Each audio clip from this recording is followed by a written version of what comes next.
quelques mots rapides à propos du premier livre à paraître dans le cadre de ma petite cabane d'édition, L'Artisan Chaosmique. Ce premier livre s'intitule « Vite ». Le titre mérite quelques explications. En fait, « Vite », c'était un slogan qui avait été peint sur les murs de l'ENS, de l'École normale supérieure, à Paris, pendant mai 68, et dont Debord a pu écrire qu'il était probablement le plus beau slogan de la période, qui a pourtant été assez riche en la matière. Ce que nous voulons tout de suite, et bien là, c'est vite, point d'exclamation.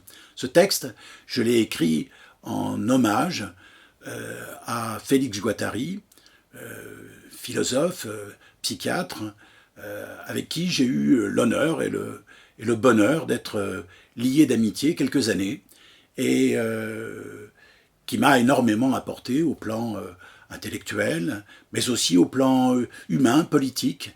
Il avait une capacité extraordinaire à faire travailler ensemble des gens qui, en principe, n'auraient jamais dû se rencontrer. Alors, qu'est-ce que Guattari a à faire avec le théâtre? Eh bien, ceci qui est peu connu, mais qui est maintenant bien documenté, c'est qu'en fait, Félix avait écrit un certain nombre de textes pour le théâtre, destinés à la scène théâtrale. Un théâtre assez influencé par le surréalisme, mais aussi très malicieux, très potache, très festif. Une fête de l'esprit. Eh bien, en me rappelant une circonstance,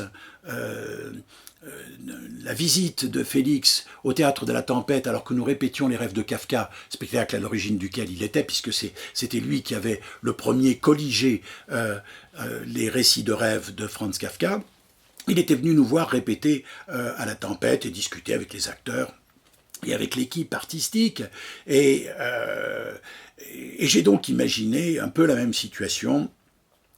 Pierre Félix, c'était ses deux prénoms, et j'imagine que c'est le prénom et le nom donc du philosophe, disons, de la fiction, se rend dans un théâtre pour participer à une séance de répétition d'une jeune compagnie qui se propose de porter à la scène un montage de ses textes.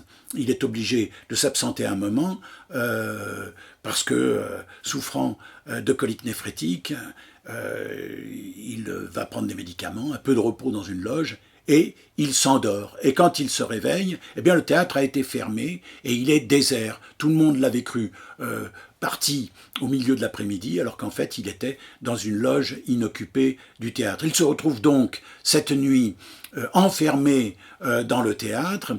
Il se rend dans la grande salle et là, reconsidérant le plateau encombré des chaises, des costumes et des accessoires de répétition, il commence à écrire ce texte qu'il intitule « Vite ». Dans ce recueil, le texte « Vite » n'est pas seul. Il y a 4 autres textes que je qualifie de dits. Alors les dits, la littérature du Moyen-Âge en regorge, si je puis dire.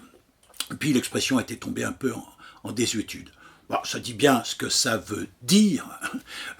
C'est-à-dire que ce sont des textes qui sont destinés à être proférés, à être arrachés à la page pour être jetés dans l'espace de l'Assemblée.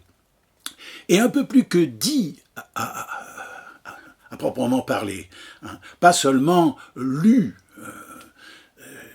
mais à phraser. Et le terme, je l'ai sorti de 2 Z, comme dans le jazz.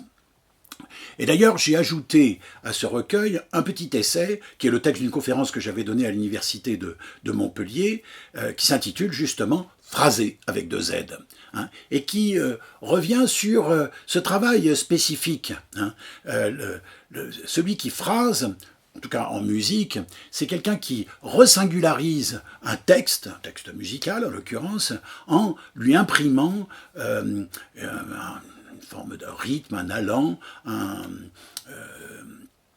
une réappropriation, une resubjectivation, et qui fait de l'interprète un recompositeur, un réinventeur de l'ouvrage. Ce sont donc des textes qui sont destinés à être phrasés, à être réinventés dans l'instant théâtral. Alors, ils sont au nombre de 4.